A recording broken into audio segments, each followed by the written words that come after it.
Christopher Thomas Knight, also known as the North Pond Hermit, is one of the most fascinating and mysterious hermits in modern history. For nearly 27 years, from 1986 to 2013, he lived in complete isolation in the forests of central Maine, avoiding human contact and surviving by stealing food and supplies from nearby cabins.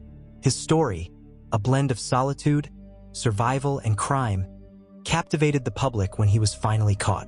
Christopher Knight was born in December 1965 and grew up in Albion, Maine, in a quiet and intelligent family. From a young age, he was reserved, introverted, and preferred solitude over socializing. After finishing high school, he briefly attended a technical institute and worked in home security.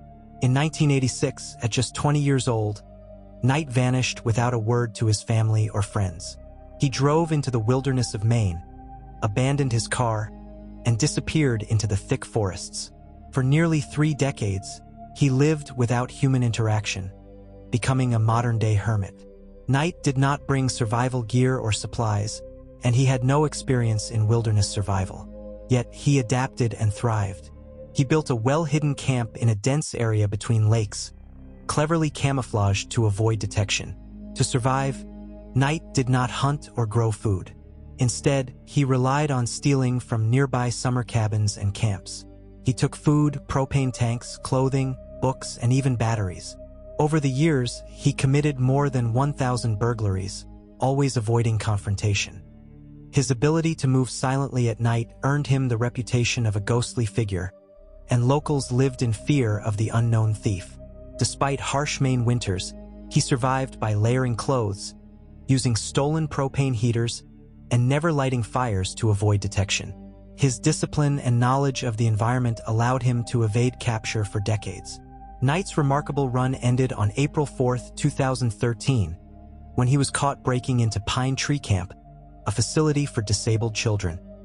Authorities, using motion sensors, finally identified and arrested him.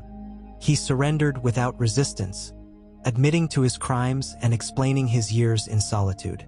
During his interrogation, Knight revealed that he had not spoken to another person in 27 years, except for a brief interaction with a hiker in the 1990s.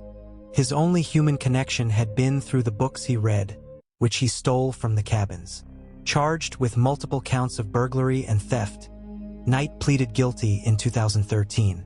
The judge sentenced him to 7 months in jail and a strict probationary period that included counseling and community service. Unlike traditional criminals, Knight was not motivated by greed but by a desire to be alone. After his release, Knight struggled with reintegration into society. He moved back with his family and maintained a low profile, avoiding media attention.